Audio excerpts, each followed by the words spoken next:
السلام عليكم ورحمة الله. نشرة أخبار نقدمها لكم من تلفزيون دولة إريتريا، نستهلها بالعناوين.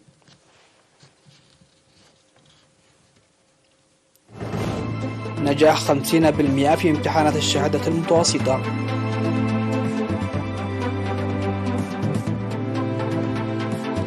ورشة عمل تعليمية في عدائية.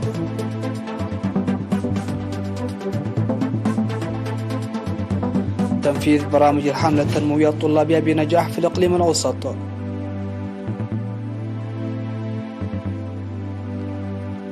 الرئيس العراقي يدعو إلى انتخابات مبكرة، ورئيس الوزراء يلوح بالاستقالة. البحرية الأمريكية تعلن إحباط استيلاء إيراني على سفينة مسيرة.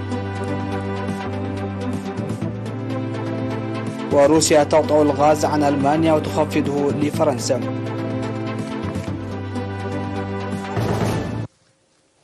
أهلا بكم إلى تفاصيل النشرة.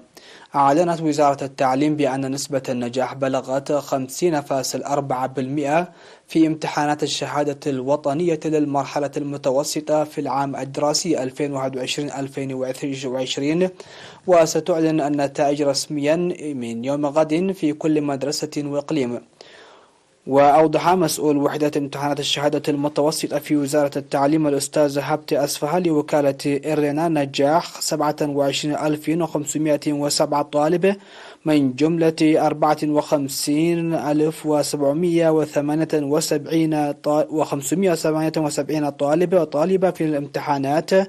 وكانت نتيجة النجاح في الإقليم على النحو التالي: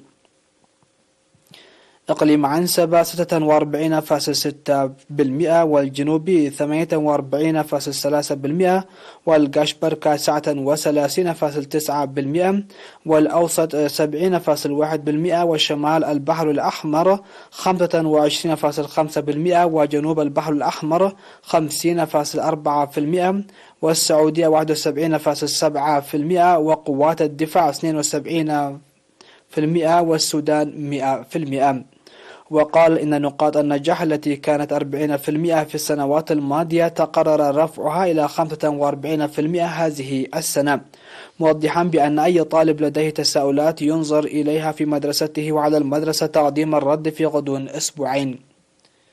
وأجريت امتحانات الشهادة المتوسطة في شهر يونيو في 5 مواد تعليمية في 430 مركز امتحان، 3 منها في الخارج، 2 في السعودية و1 في السودان.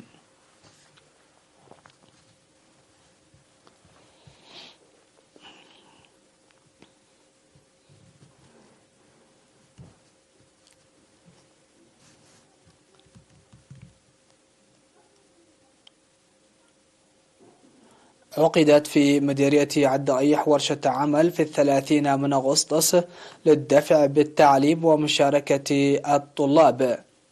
وقدم المعلمون في الورشة التي شارك فيها ممثلو الوزارات والأعيان ورجال الدين والمعلمين وإدارات الضواحي تقارير مصحوبة بالأرقام حول مشاركة الطلاب، وخاصة الطالبات من عام 2000 وحتى 2022.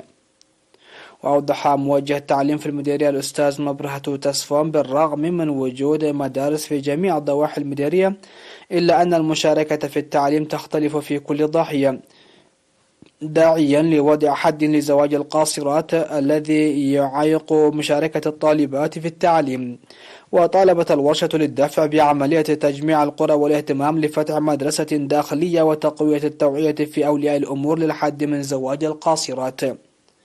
ودعا مدير مديرية عدائية السيدة هبتاي تسفازقي للدفع بجهود الأعيان ووزارة التعليم وإدارات الضواحي ورجال الدين وشركاء العمل للدفع بالعملية التعليمية، وجعل تجمع القرى ضمن الأولويات.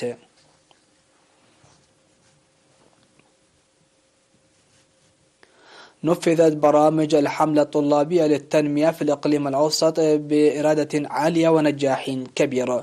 وأوضح مسؤول مكتب تنسيق الحملة الطلابية للتنمية في وزارة التعليم في الإقليم الأوسط بالإنابة الأستاذ جيت أم يماني، أوضح إنجاز 210 كيلومتر من القنوات الحوضية الجديدة وصيانة 80 قناة قديمة خلال 33 يوما، وكذلك أعمال بناء 23 متر مكعب من الحواجز الحجرية وإعداد 300 ألف حفرة ورعاية الأشجار المغروسة.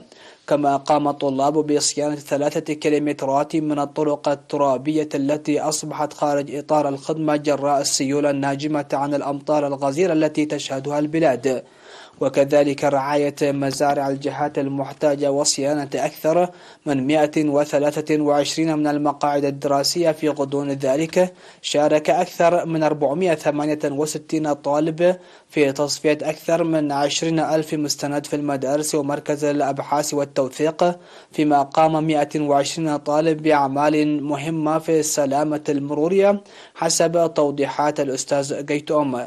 الجدير بالذكر أن حملة الطلاب للتنمية خلال هذا العام التي انتظمت في الفترة من 7 من يوليو وحتى 15 من أغسطس شهدت مشاركة أكثر من 6000 طالب و124 مشرف من المعلمين و81 مهنيين زراعيين، وقد قاموا بأعمال فعالة في 49 نقطة عمل. نظم برنامج التشجير في حديقة الشهداء في مدينة دباروا في الموقع المحجوز لجمعيات المناضلين، وينفذ التشجير ضمن الحملة الخضراء بمشاركة الفرق العسكرية 61 و88 و70 و16 و52 ومدرسة الثورة سابقا. وكانت أنشطة مماثلة قد جرت في مقبرة الشهداء في دباروا.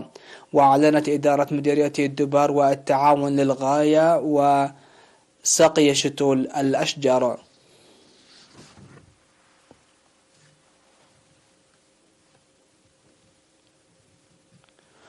يقوم سكان بلدة أسندة في مديرية أسماط بتوظيف قدراتهم لصيانة مصادر المياه التي دمرتها السيول، ويشارك في العمل الذي بدأ من 16 من أغسطس حوالي 400 شخص يوميا لصيانة مصادر المياه التي تقدم الخدمات ل40 ألف شخص وعدد كبير من المؤسسات. ودعا مدير مديرية أسماط السيد عثمان آدم لتقديم الدعم الآلي لجعل أعمال صيانة جزئية ومتسابقة صيانة جزرية ومستدامة. وأفادت المعلومات الواردة من هناك بأن مزارع الخضر والفاكهة في ضفاف أسماط عداي دمر بعضها وغمرت المياه البعض الآخر نتيجة السيول القوية.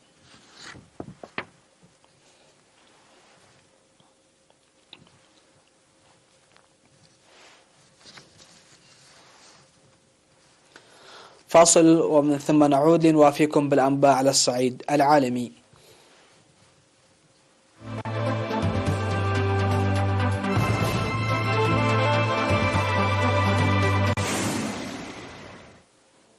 أهلا بكم. على الصعيد العالمي، قال رئيس الوزراء العراقي مصطفى الكاظمي إن الأحداث التي شهدتها بغداد أوقعت قتلى وجرحى، ملوحا بتقديم استقالته إذا تعقدت الأمور. ولوح رئيس الوزراء العراقي بتقديم استقالته إذا استمرت الأزمة التي يعيشها العراق، قائلا: سأعلن خلو منصبي في الوقت المناسب إذا تعقدت الأمور وأحمل المسؤولية للمتورطين. وكشفت مصادر طبية عن ارتفاع حصيلة ضحايا الاشتباكات في بغداد إلى 23 قتيلا وما يزيد على 500 جريح. وأكد المسؤول العراقي على ضرورة الكشف عن المتورطين في إطلاق الصواريخ والنار في المنطقة الخضراء في بغداد. كلمة الكاظمي جاءت بعد وقت قصير لخطاب ألقاه الرئيس العراقي برهم صالح أثنى فيه على دعوة زعيم التيار الصدري مقتدى الصدر أنصاره إلى الانسحاب من الشارع لأجل كبح جماح الفوضى، واصفا الموقف بالشجاعة.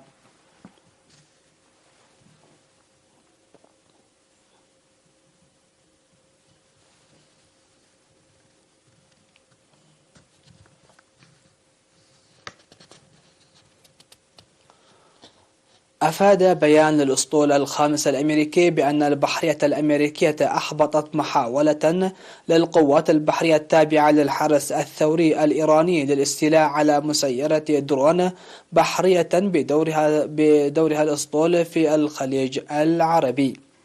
وقال المتحدث باسم الأسطول الأمريكي الخامس تيم هوكينز إن الحرس الثوري حاول الاستيلاء على المسيرة البحرية ذات المهمة الاستكشافية.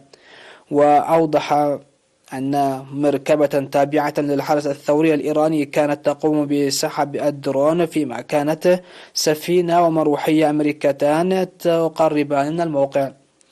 ويأتي هذا الحادث فيما وصل التفاوض بشأن إحياء الاتفاق النووي بين إيران من جهة والقوى العظمى من جهة ثانية إلى مرحلة توصف بالحاسمة. وتدرج الولايات المتحدة الحرس الثوري الإيراني ضمن قائمة المنظمات الإرهابية، وهو ما طلبت طهران مرارا بالتراجع عنه.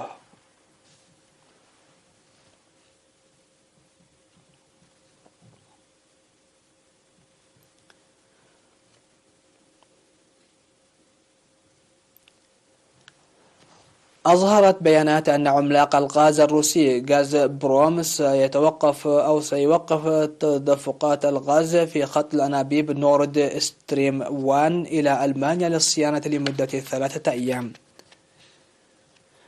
وخفضت شركة غاز بروم تدفقات الغاز بالفعل عبر خط الأنابيب الذي يمر تحت بحر البلطيق إلى ألمانيا إلى 20% من قدرته الاستيعابية بسبب ما قالت إنها مشاكل في المعدات. وانخفضت أيضا تدفقات الغاز من خلال خطوط أنابيب أخرى منذ أن بدأت الحرب في أوكرانيا.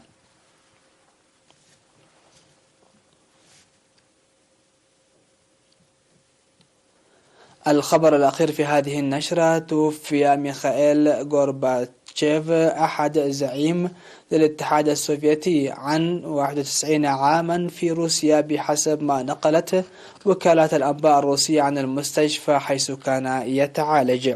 وقال المستشفى المركزي العيادي التابع للرئاسة الروسية في بيان أوردته وكالات انترفاكس وناس وريا نوفوستي إنه وبعد صراع طويل مع مرض خطير توفي ميخائيل سيرجيفيتش غورباتشيف. وغورباتشيف الذي وصل إلى السلطة في 1985 أطلق سلسلة إصلاحات سياسية واقتصادية هدفت إلى تحديث الاتحاد السوفيتي الذي كان يعاني من أزمات حادة. وكان غورباتشيف من أنصار التقارب مع الغرب، وقد فاز في 1990 بجائزة نوبل للسلام. وكان يدعو بين الفينة والأخرى كل من الكرملين والبيت الأبيض إلى إصلاح العلاقات الأمريكية الروسية بعد ما تصاعدت التوترات بين واشنطن وموسكو.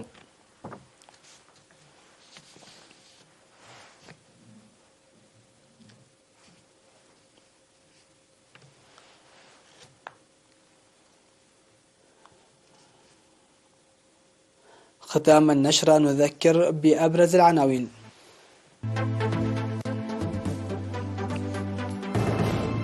نجاح 50% في امتحانات الشهادة المتوسطة.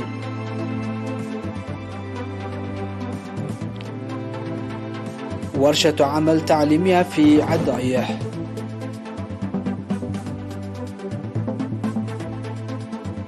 تنفيذ برامج الحملة التنموية الطلابية بنجاح في الإقليم الأوسط. الرئيس العراقي يدعو إلى انتخابات مبكرة، ورئيس الوزراء يلوح بالاستقالة. البحرية الأمريكية تعلن إحباط استيلاء إيراني على سفينة مسيرة.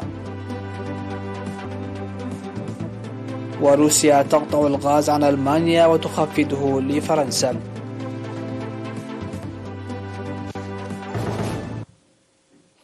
انتهت النشرة، إلى اللقاء.